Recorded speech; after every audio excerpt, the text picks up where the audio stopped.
ஆனால் நான் நம்முடைய கட்சி தலைவர்கள் நயினார் அண்ணா அவர்களுக்கு நான் வேண்டுகோள் விடுத்திருக்கின்றேன். இந்த நேரத்தில் கொஞ்சம் என் தந்தையாருடைய உடல்நிலை அவரை பார்த்துக்கணும். அதனால தான் அதிகமாக இன்னைக்கு கோயம்புத்தூர் பகுதியில் இருக்கேன். அப்பா அவங்க கொஞ்சம் டயாலிசிஸில் இருக்காங்க. I have to take care of him. என்னுடைய முதல் கடமை அது. அதனால் இன்றைக்கி அந்த அடிப்படை வேலைகள் என்னால் செய்வதற்கான சாத்தியக்கூறுகள் இல்லை. என்னால் அதிகமாக ட்ராவல் பண்ண முடியாதுங்கிற வேண்டுகோளை வச்சுருக்கிறேன். கட்சியும் அதை ஏற்றுக்கிட்டு வேறு வேறு பொறுப்பாளர்களை ரீஅலோகேட் பண்ணுவாங்க. அதே நேரத்தில் பாரதிய ஜனதா கட்சி அடுத்து பிரச்சாரம் வேறு என்ன சொல்கிறாங்களோ அதற்கு நான் தயாராக இருக்கின்றேன், என்ன செய்யணும் அப்படின்னு. அது நயினார் நாகேந்திரன் அவர்கள் நம்ம கட்சியினுடைய மூத்த தலைவர்களுக்கும் எனக்கும் இருக்கக்கூடிய ஒரு கருத்து. உள்ளுக்குள்ளே நாங்கள் பேசிக்கிறோம். அதனால் கட்சிக்கு என்ன வேலை செய்யணும், கூட்டணிக்கு என்ன வேலை செய்யணும், நிற்கக்கூடிய பாரதிய ஜனதா கட்சியினுடைய வேட்பாளர்களுக்கு என்ன வேலை செய்யணும், நம்முடைய கூட்டணி கட்சி அனைத்து இந்திய அண்ணா திராவிட முன்னேற்ற கழகம் உட்பட எல்லா கட்சிகளுக்கும் என்ன வேலை செய்யணும்னு கட்சி சொல்லுதோ அந்த வேலையை செய்வோம். இப்போதைக்கு அதிகமாக டிராவல் பண்ண முடியாத சூழ்நிலை எனக்கு இருக்குது. அதனால் அதையும் கட்சி புரிஞ்சுக்கிட்டாங்க. சம்மந்தப்பட்ட நேரத்தில் என்ன வேலை, தேர்தல் நிற்பதா இல்லையா, இதெல்லாம் செய்யணுமான்னு கட்சி சொல்லட்டுங்கன்னா அதுக்கப்புறம் நான் பேசுகிறேன்.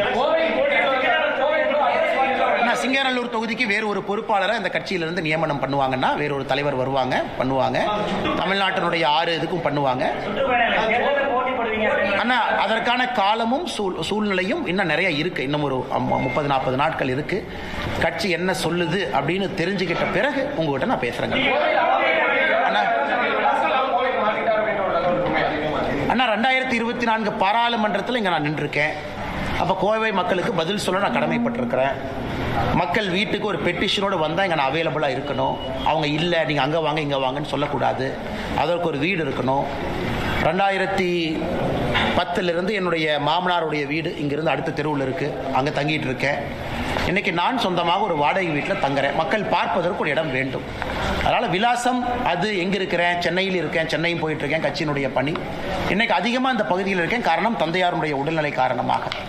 அதனால் தேர்தலில் அடுத்து என்ன பண்ணுவீங்க, எங்கே நிற்பீங்க, இதை பண்ணுவீங்களா, அதை பண்ணுவீங்களா, டெல்லி போவீங்களா, இதை பண்ணுவீங்களா, எதுவுமே எனக்கு தெரியாது. கட்சி என்ன சொல்லுதோ அந்த நேரத்தில் உங்கள்கிட்ட நான் பேசுகிறேன்.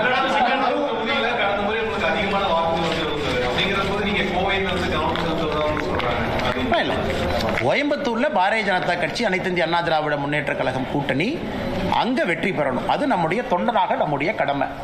இங்கே நமக்கு ஒரு சிட்டிங் எம்எல்ஏ இருக்கிறாங்க. கோயம்புத்தூர் தெற்கு தொகுதியில் வானதி ஸ்ரீனிவாசன் அவங்க இருக்கிறாங்க. அவர்கள் மறுபடியும் கட்சி அக்காவை நில்லுங்கன்னு சொல்லும் பொழுது அக்கா வெற்றி பெற்று மறுபடியும் பெரிய அளவில் அவங்க போகணும். இன்னும் அதிகமான மெஜாரிட்டியோடு போகணும். அதெல்லாம் எங்களுடைய கடமை. அதே நேரத்தில் பாராளுமன்ற தேர்தல், இதற்கு முன்பு வேறு வேறு காலகட்டத்தில் பாரதிய ஜனதா கட்சியினுடைய வளர்ச்சி, இதெல்லாமே அனைத்து இந்திய அண்ணா திராவிட முன்னேற்ற கழகத்தினுடைய சட்டமன்ற உறுப்பினர்கள் நிறைய இருக்கிறாங்க. அதனால் இந்த பகுதி முழுவதுமே தேசிய ஜனநாயக கூட்டணி வெற்றி பெற வேண்டும். அதான் எங்களுடைய அடிப்படை நோக்கம். இல்லை இண்டிவிஜுவல் அம்பிஷன், தனிப்பட்ட ஒரு எண்ணம் அப்படிங்கிறது இங்கே கிடையாது. 2026 பொறுத்த வரைக்கும் அது தெளிவாக இருக்குது. யார் முதலமைச்சர் ஆகணும் தெளிவாக இருக்குது. கட்சி யாருக்காக வேலை பார்க்குது தெளிவாக இருக்குது. அகில இந்திய தலைவர்கள் என்ன சொல்லியிருக்கிறாங்க அதுவும் தெளிவாக இருக்குது. அதற்காக நாங்கள் எல்லோரும் வேலை பார்க்குறோம். ஆனால் சாரி, ஆனால் கட்சி தொண்டர்களை பொறுத்தவரை அண்ணாமலையும் ஒரு தொண்டன் தான். கட்சி தொண்டர்களோடு இணைந்து பணிபுரியணும். அதனால் என்ன கட்சி சொல்லுதோ கேட்பதற்கு நாம் கடமைப்பட்டிருக்கிறோம். அதனால் இன்னும் ஒரு மாதம் சரியான நேரத்தில் உங்கள்கிட்ட பேசுகிறேங்க.